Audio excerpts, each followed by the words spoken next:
Praise the lord. మన ప్రియుడు రక్షకుడైన యేసుక్రీస్తు పరిశుద్ధ నామములో డైలీ బెడ్ కార్యక్రమాన్ని చూస్తున్న ప్రేమైన ఆత్మీయులారా, దేవుని బిడ్డలారా, మీకు అందరికీ యేసే కృపా పరిచయాల తరఫున నా హృదయపూర్వకమైన వందనాలు తెలియజేస్తూ ఉన్నాను. అందరు బాగున్నారు కదండి. దేవుడు మరలా మనల్ని ప్రేమించి ఈ యొక్క నూతన దినాన్ని ఆయన దయాక్రీటంగా మనకు అనుగ్రహించాడు. అందుని బట్టి దేవాది దేవునికి సమస్త ఘనత మహిమ ప్రభావం కలుగును గాక.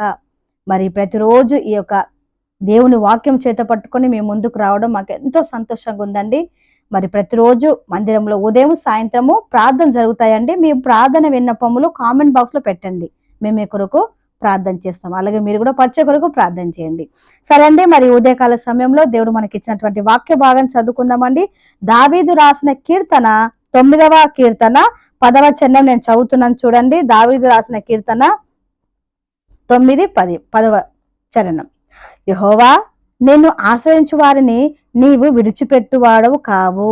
దావీదు అంటున్నటువంటి మాటలు ఏంటంటే, యెహోవా, నిన్ను ఆశ్రయించు వారిని నీవు విడిచిపెట్టువాడు కాదు. నిజమేనండి, మన దేవుడు, మనం ఆరాధిస్తున్న దేవుడు ఆయన మధ్యలోనే విడిచిపెట్టి వెళ్ళిపోయేవాడు కాదండి.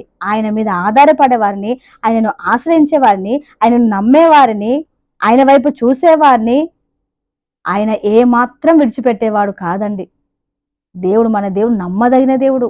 ఆయన చివరి వరకు, ఆయన ఆశ్రయించిన వారిని చివరి వరకు ఆయన విడిచిపెట్టేవాడు కాదండి. ఒక తల్లి ఉందండి పరిశుద్ధ గ్రంథంలో, మత్తయి సువార్త 15వ అధ్యాయంలో 21 నుండి ఆమె గురించి వ్రాయబడి ఉంది. అలాగే మార్కు సువార్తలు కూడా ఆమె గురించి వ్రాయబడి ఉందని నేను కొన్ని మాటలు చదువుతూ ఉంటానండి, మీరు వినండి.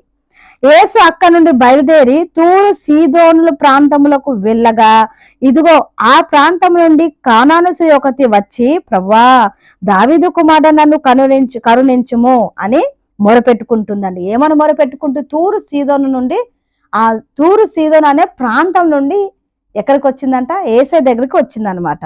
వచ్చి ఏమంటుంది? ఆమె ఎవరు అంటే కానాను స్త్రీ. కానాను గురించి మనం వింటూ ఉంటాం కదండి. పాత నిబంధన అంతా కూడా కానాను గురించి వ్రాయబడతా ఉంది కదండి. దేవుడు మరి ఇశ్రాయేలు ప్రజలకు వాగ్దానం చేసినటువంటి వాగ్దానం భూమి పేరు కూడా కానాను కదండి. అయితే అక్కడ కానాను ప్రజలు ఉంటారు, అక్కడ 7 జాతుల ప్రజలు ఉంటారు. దేవుడు ఆ 7 జాతుల ప్రజలందరినీ వెళ్ళగొట్టి ఆ దేశాన్ని తన బిడ్డలకు, తన ప్రజలకు, ఇజ్రాయేలీలకు దేవుడు స్వాస్థంగా ఇచ్చాడు. ఆ ప్రాంతాన్ని కానాను ప్రాంతం అంటారు. అక్కడ నివసించినటువంటి ప్రజలే కానానీయులు. ఆ కానానీ స్త్రీ వచ్చిందండి ఇప్పుడు ఆమె దగ్గర, యేసయ్య దగ్గరకు వచ్చి ఏమంటుంది అని అంటే, చూడండి, నేను కొన్ని మాటలు చదివినిపిస్తాను. ప్రభువా, దావీదు కుమారుడా, నన్ను కన్నింపుము, నా కుమార్తె దయ్యము పట్టి బహుబాధపడుచున్నదని కేకలు వేసను. ఏమైందంట? ఈ తల్లికి ఒక సమస్య వచ్చింది. ఆమె ఒక ప్రాబ్లంలో ఉంది, ఒక సమస్యలో ఉంది. ఏంటి ఆ సమస్య అంటే, తనకు ఒక కుమార్తె ఉందట. ఆ కుమార్తెకి దయ్యం బట్టి ఆమె బాధపడతా ఉంది. చూడండి, మన ఇంట్లో, మన కుటుంబంలో పిల్లలకి ఏమైనా అవుతే, అనారోగ్య సమస్యనే కానీ ఇంకేదైనా సమస్య బిడ్డలకు ఉంటే తల్లిదండ్రులు ఎలా ఉంటారంటే, సంతోషంగా ఉంటారా? భోజనం చేయగలరా? తృప్తిగా కంటారా? నిద్రపోగలరండి? బిడ్డలను బట్టి సంతోషిస్తారా? తల్లిదండ్రులు బాధపడుతూ ఉంటారు. అయ్యో, నా బిడ్డకి ఏంటి, ఏమైంది, సమస్య ఏంటి అని ఆమె అల్లాడిపోతా ఉంది. అల్లాడిపోయి ఎక్కడికి వచ్చింది అంటే యేసయ్య దగ్గరకు వచ్చింది. మరి ఈమె క్రైస్తవురాలు కాదు, యూదురాలు కాదు, విశ్వసించిన బిడ్డ అంతకన్నా కాదు. మరి ఆమె కుటుంబంలో ఎవరైనా ఉన్నారంటే లేరు. ఎందుకంటే కాలనీయులు కదా. కాలనీయులు విగ్రహాధికులు, కనబడ వాటికల్లా ఆరాధించేవారు కానానీయులు. నీచమైన జాతి చెందినటువంటి వారు కానానీయులు, శపించబడినటువంటి వారండి కానానీయులు. నోవాకు సంతానమైన 3 కుమారులలో ఒక కుమారునికి సంతానమే ఈ యొక్క కానానీయులని మనం చదువుకుంటూ ఉంటాం. అయితే ఈ స్త్రీ వచ్చింది, ఆమెకు ఒక సమస్య వచ్చింది, దేవుని ఆశ్రయించింది, ఆమె వినింది.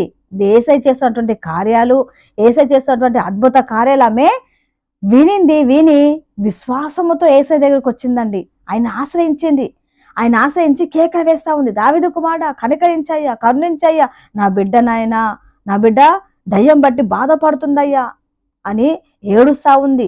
అయితే యేసు ప్రభు ఆమెని పరీక్షిస్తూ ఉన్నారు. ఎందుకంటే కానానీయులు కదండి, వారు దేవుని విశ్వసించేవారు కాదు. కానీ ఆమె విశ్వాసంతో దేవుని కార్యాలు విని తన బిడ్డ బాగుపడాలనే ఉద్దేశంతో పరిగెత్తుకుంటూ యేసయ్య దగ్గరికి వస్తే యేసయ్య టెస్ట్ పెట్టారండి. ఏం టెస్ట్ పెట్టారు? చదువుతాను చూడండి. అప్పుడు అంటాడు చూడండి, అందుకు ఆయన ఆమెతో ఒక్క మాట ఆయన చెప్పలేదు. అప్పుడు ఆయన శిష్యుడు వచ్చి ఆమె మన వెంబడి వచ్చి కేకలు వేచున్నది కనుక ఈమెను పంపివేయమని ఆయన వేడుకొనగా, ఆయన ఇజ్రాయేలు ఇంటి వారై నశించు గొర్రెల యొద్దకే గాని మరి ఎవరి యొద్దకును పంపబడలేదని నేను ఆయనను ఆమె వచ్చి ఆయనను మొక్కి ప్రభువా నాకు సహాయం చేయమని అడిగాను.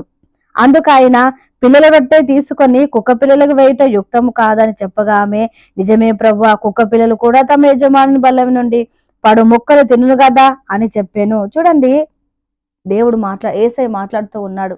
నేను ఇజ్రాయెల్ ప్రజల గురించి వారి కొరకే వచ్చాను, నశించిపోతున్న ఇజ్రాయెల్ ప్రజల వారికి వచ్చాను అని అన్నా కూడా ఆమె ఏమి సమాధానం చెప్పకుండా అలాగే వేడుకుంటా ఉంది, యేసయ్యను వేడుకుంటా ఉంది. అయితే కుక్కలకు పెట్టకూడదు అని ఆ బల్ల మీద ఏమంటాడు చూడండి, ఒకసారి మరలా నేను చదువుతాను చూడండి. పిల్లల రొట్టెలు తీసుకొని కుక్క పిల్లలకు వేట యుక్తము కాదని చెప్పగా ఆమె నిజమే ప్రభువా, కుక్క పిల్లలు కూడా తమ యజమానుని బల నుండి వచ్చే పడుతున్నటువంటి ముక్కలు తింటాయి కదా అని ఎంత దీనత్వంగా ఎంత వినయంగా ఆమె వేడుకుంది చూడండి. ఆమె విశ్వాసాన్ని యేసయ్య చూస్తాడండి. ఆ విశ్వాసాన్ని కుక్క అని అన్నా కూడా ఆమె వెళ్ళిపోలేదు.